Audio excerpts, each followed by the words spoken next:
Ladies and gentlemen, please join me in welcoming Laurie Tolson.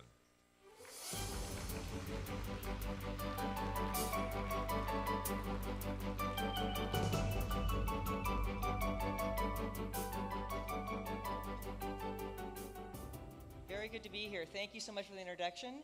And nobody can tell the story better than Gene Soroka, but I'm going to tell you a little bit more about the journey that got to where we are today. We're very excited to be part of the World Trade Week, and I'm very honored to be as your keynote speaker.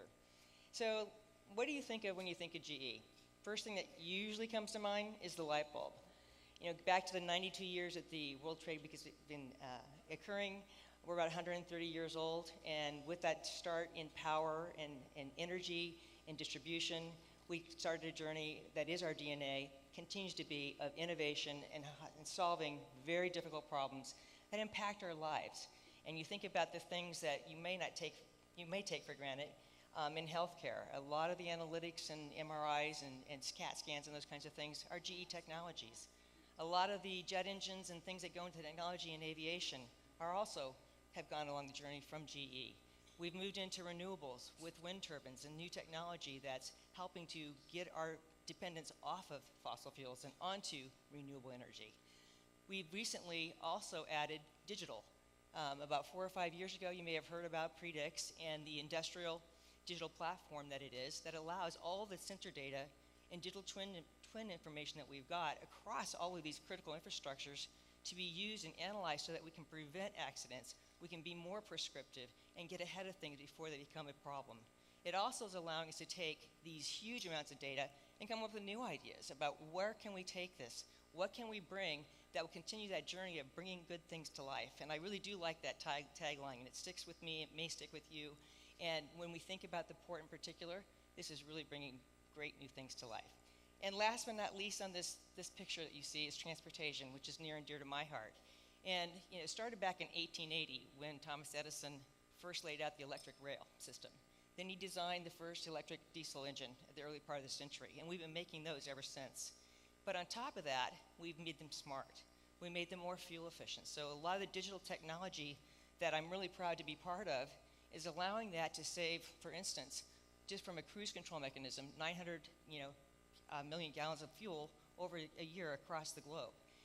Those types of things are what we have brought to thinking about the ecosystem, not just a locomotive, but the yards and terminals. We've automated a lot of that action across the rail yards. You look at the networks and trying to get more throughput. Again, it's all about moving more goods, getting the flow of trade so that they don't back up into bottlenecks. And it was only logical that we think about how do we move into ports. This is the flow, thinking the biggest port in the Western Hemisphere, right here in Los Angeles. How can we look at that and bring some of this innovation and that DNA to bear? And when you think about the challenges, you've heard a little bit from what Gene said, and I think we're all aware of this. We've got a lot of congestion, and what's driving that congestion? Most of it comes from us. This is still a very strong era of consumerism. We buy and use and we demand more than ever the speedy delivery of goods. You call, you go online, you get your stuff, and you want to know exactly when it's coming. You've got bigger and bigger ships. 20 years ago, biggest ships were 6,000 TEUs, 20-foot equivalent units. Now they're up to 18,000. So if you think about just that, when they come in, it's more and more important for them to be able to load, unload, and being a gateway port here in LA, they're not staying on the ship. They're all coming off, and things are going back on and out through the port. There's a lack of visibility that causes stress in the system. It's a very complex environment. Just spent the afternoon with Gene and the team going through the port yesterday. It's amazing. There's thousands of people interacting day in, day out to move goods. And their information that they're using is very siloed, as Gene said in the video. And in this day and age, when 90% of the world trade moves on water, this is a problem that we really need to solve and help with. And for GE, we really get this. We spend $40 billion a year just on material goods for our 400 global factories. So this is critical to us as well, being a player in world trade. So 4 years ago, many of you may have heard about the crisis that we had here in Los Angeles. There was a slowdown in the ports that had a ripple effect across the nation with shelves not being stocked, factories not being able to get things onto a train and up to the port and then out to their final destinations. And it caused the Federal Maritime Commission to say, hey, this can't happen again. This was too big of an economic impact to the United States. Something has to be done. And they put together a think tank. This think tank came up with, after a lot of thinking and analysis by some very smart people, two themes emerged. They needed to have advanced visibility with the information that would help people make better decisions on when to pick up and deliver. And second, they need to break down these data silos. And again, back to this is the day and age where there is a plethora of information. This really isn't necessary and can be done. It's just having the community think about it in a different way than they may have in the past. And thinking back to the challenges and the stakeholders that you heard Gene talk about, there are these 6 big buckets that make up the folks that make the port work. Starting with cargo owners who mostly think the port can be a black hole. Things go in, we don't know when they're going to come out. You've got trucks, the motor carriers. There's a lot of carriers that have to plan and coordinate across, the various terminals. And these ports have many terminals that they have to coordinate where my stuff is coming in, when can I pick it up. You've got railroads who need to be planning how big of a train, when do I need to pick up. And again, with 100 trains going in and out a day, that's a lot to plan for, 2 miles in length. It adds up to a lot of complexity and a lot of challenges that touch each and every one of these. The shipping lines, they need to save money. They need to go as fast as they can. And with these bigger ships, it's more important than ever to get more usage and value out of the investment they're making into these larger vessels. And everybody has cost pressures. Nobody's immune from that. And again, driving underneath all these undercurrents, that need for speed, right? We all want to have our goods in a day or two and know exactly when it's going to get there. So moving on to a little more picture about these challenges, each of these stakeholders all have sophisticated IT systems. It's not that they're using paper and doing everything exactly manual. They're just very siloed with no connectivity between them. So they have to go to each other's systems or to each of the terminals or each of the trucking lines to figure out who's picking up when and where. So you kind of get that net effect of how complicated this can become and the ripple down effect if you don't have visibility and you can't plan far enough in advance that all the way across the system to an end destination just doesn't know. They can't plan accordingly. So this is something that I think really compelled or compounded the problem was you stopped getting information. It slowed down because of a lot of different reasons. You've got more volume than ever to handle, and this just accentuated it across the country. And it's something that we definitely have a solution for that you'll see in just a minute.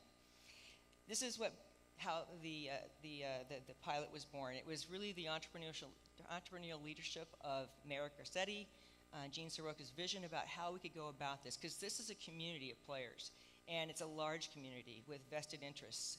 And Gene, as we looked at this, and he brought us in to help come up with a pilot, with a design, with a solution that would take care of this once and for all. And wanted to represent an example from the port that truly was global and picked the biggest terminal operated within the port, A.P. Muller, 2 of the biggest shipping lines in the world, Maersk and MSC, 10 BCOs, that's beneficial cargo owners. So this included the likes, we had Walmart, Target, Nike, those types of players were part of this pilot, and 5 of the big trucking lines. We also had the Pacific Harbor Line and 2 of the major railroads, BNSF and UP.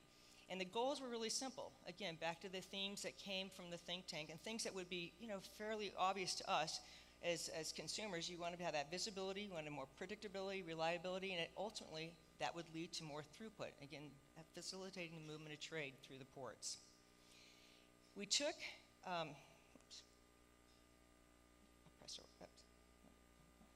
we go. This was a 5-month pilot, which we spent a lot of time with these various stakeholders, understanding their workflows, understanding their, what would help them actually, meet the challenges that included reducing their dwell time, reducing, time wasted waiting. Because before this pilot, as you heard, it was about 2 days' notice everybody would get to something's coming in, and you got to go get it. And that's really not as much time as you would think, given the complexity and the size of the ports. So we designed and came up with some solutions and built them in 5 months, and we do a 2-week iteration cycle, and we were able to design, develop, with the stakeholders and feeding us information so that when we got to the end of it, we knew it would be something that would be hopefully very valuable. And it also was the platform that we have designed allows flexibility to continue that model so that we'll continue to evolve it as we expand around the rest of the port and as we roll it to other ports around the globe. And here's what it comprises. It's a very simple model, right? It's a single pane of glass, as you heard, which is basically a system of systems. It's a place where you have a single source of truth of the data, of what's coming and where it is at all times. We ensured that it was going to be a flexible platform so that you could actually connect to other systems, so that you could get reduce the chance of error for data flow from all the different sources. They could connect directly in if they wanted to. We wanted to make sure that it was a persona driven, that each of the people who had access to the data was just their data. They could see when the shipping line was coming for their cargo. And that, again, we did a lot of work with the government. We made sure that it was not, that it is highly secure, and that it is definitely not going to cross any boundaries. And we know, we've all heard the stories lately on data and how easy you have to, and how much you have to, extra measures you have to take to protect it from getting into the wrong hands. It's cloud-based so that we can easily install it, easily update it, easily use it. So it's modern and it has the potential, it has the ability to grow as things evolve. And last but not least, features around being more predictive as we add more capabilities like the appointment scheduling and other things that come from the various stakeholders. We can build further and further on the platform and tailor it to the needs of the community. And the results. So I think there's a great Rotten Tomatoes score. I mean, if you got this 93 and 94, it's absolutely great. You go see this movie. And I've been in technology my entire career, and I've never had out of the gate a pilot that had this much of a positive response. And again, I take it back to the players that were involved. Everybody was working towards the same goal.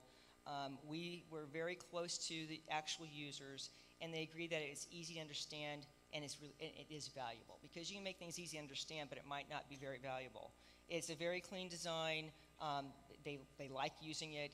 And the biggest thing that came out of it, and we believe this is preliminary, it's conservative, but there's an 8 to 12% increase in produce and efficiencies, which again, back to trade and why you're all here and what LA represents, this is a big step forward in actually opening up more channels so that you can get more goods in and out of the port. And what that was is it basically was from 2 days of seeing when things are coming in, you have at least 14 days, and in some places longer, so that you can plan accordingly. And if you can schedule more where the goods are starting from and where they're going to end, you can actually plan the trains better, so that you don't have to break trains all apart every stop along the way. You can actually have them orderly, like you do what trucking lines do. Goods that are coming out first get in the first place. And it didn't go unnoticed. This pilot last year was recognized by the American Association of Port Authorities. It won the Outstanding IT Project Award last year. The Federal Maritime Commission endorsed it as a best practice. And even at GE, this was one of 3 Innovator Awards that was given out last year, this project alone. And that's how impactful it was, from a GE standpoint, and how we look at things we bring to bear and partnering with industry that make a huge difference. This was one that was noted, and Gene was there to actually accept and talk with John Flannery, our CEO. So what's next? Oh, sorry, wrong way. What's next? We're continuing the rollout to the rest of the terminals and the operators at the Port of LA, which will be done the end of the summer. We're starting a pilot with the Port of Long Beach. That's just beginning with 3 of their terminal operators. We're in discussions with folks around the globe, major ports that are interested. They've heard about this. There's a lot of interest just because it's very compelling. And the biggest thing that made a difference in this case was really the leadership and the community that is at the port here in Los Angeles. And we very much appreciate that and know that the success that it's brought will be translated for other ports and other communities and trade around the globe. And we want to continue to be that partner for people like Gene and Port of Long Beach that think of new ideas that can help further this to, again, be an innovator, make it seamless, and make it valuable to those, I mean, ultimately to us, the end user.